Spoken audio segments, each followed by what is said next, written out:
ಇವತ್ತು ಕಾರ್ಮಿಕರ ದಿನಾಚರಣೆಯನ್ನು ಗಾಲ್ಫ್ ಆಡುವುದರೊಂದಿಗೆ ಜೊತೆಗೆ ಕಾರ್ಮಿಕರಿಗೆ ನಮ್ಮ ಕೈಲಾದಂಥ ಕೊಡುಗೆ ನೀಡುವುದರೊಂದಿಗೆ ಸೆಲೆಬ್ರೇಷನ್ ಮಾಡಬೇಕು ಅಂತೇಳಿ ನಮ್ಮ ಲೆಜೆಂಡ್ಸ್ ಗ್ರೂಪ್ನವರು ತೀರ್ಮಾನ ತೆಗೆದುಕೊಂಡ ಕಾರಣದಿಂದ ಇವತ್ತು ಈ ಒಂದು ಸೆಲೆಬ್ರೇಷನ್ ಕಪ್ 2026 ಅನ್ನು ಇಟ್ಕೊಂಡಿದ್ದೀವಿ.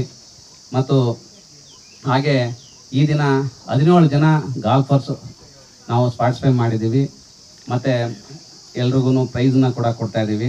ಅದೇ ರೀತಿ ಕಾರ್ಮಿಕರ ಬಗ್ಗೆ ಹೇಳಬೇಕು ಅಂತ ಹೇಳಿದ್ರೆ ರೈತರು ದೇಶದ ಬೆನ್ನೆಲುಬು ಆಗಿರ್ತಾರೆ. ಅದೇ ರೀತಿ ಕಾರ್ಮಿಕರು ಈ ದೇಶದ ಅಭಿವೃದ್ಧಿಗೆ ಅವರು ಒಂದು ಬೆನ್ನೆಲುಬು ಅಂತ ಹೇಳ್ಬೇಕಾಗುತ್ತೆ. ನಮ್ಮ ಯಾವುದೇ ದೇಶ ಒಂದು ತುಂಬ ಮುಂದುವರಿತಾ ಇದೆ ಮತ್ತು ಮುಂದುವರೆದಿದೆ ಅಂತ ಹೇಳೋಕ್ಕೆ ಅದಕ್ಕೆ ಮೇಯ್ನು ಕಾರಣಕರ್ತರು ಕಾರ್ಮಿಕರು.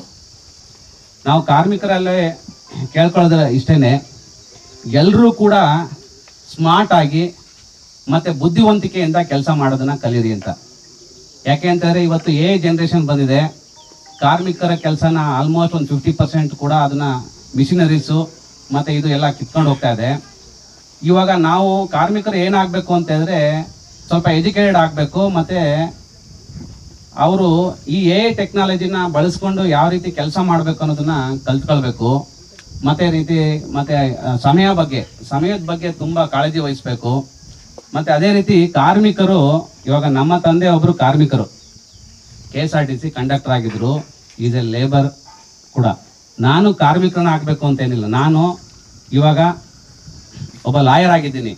ಅದೇ ರೀತಿ ನಿಮ್ಮ ಮಕ್ಕಳು ಕೂಡ, ನೀವು ಕಾರ್ಮಿಕರಾಗಿದ್ದೀರಿ, ನಿಮ್ಮ ಮಕ್ಕಳು ಯಾರು ಕೂಡ ಕಾರ್ಮಿಕರು ಆಗದೇನೆ ಅವರು ಒಳ್ಳೆ ಎಜುಕೇಟೆಡ್ ಆಗಿ IAS KS ಆಫೀಸರ್ಸ್ನ ಆಗಬೇಕು, ಮತ್ತು ಲಾಯರ್ ಆಗಬೇಕು, ಡಾಕ್ಟರ್ ಆಗಬೇಕು. ಈ ರೀತಿ ಒಂದು ಗುರಿನ ಹತ್ಕೊಂಡು ಮಕ್ಕಳುಗಳಿಗೆ ಒಳ್ಳೆ ವಿದ್ಯಾಭ್ಯಾಸ ಕೊಡ್ಬೇಕಂತ ಕೇಳ್ಕೊಳ್ತೀನಿ.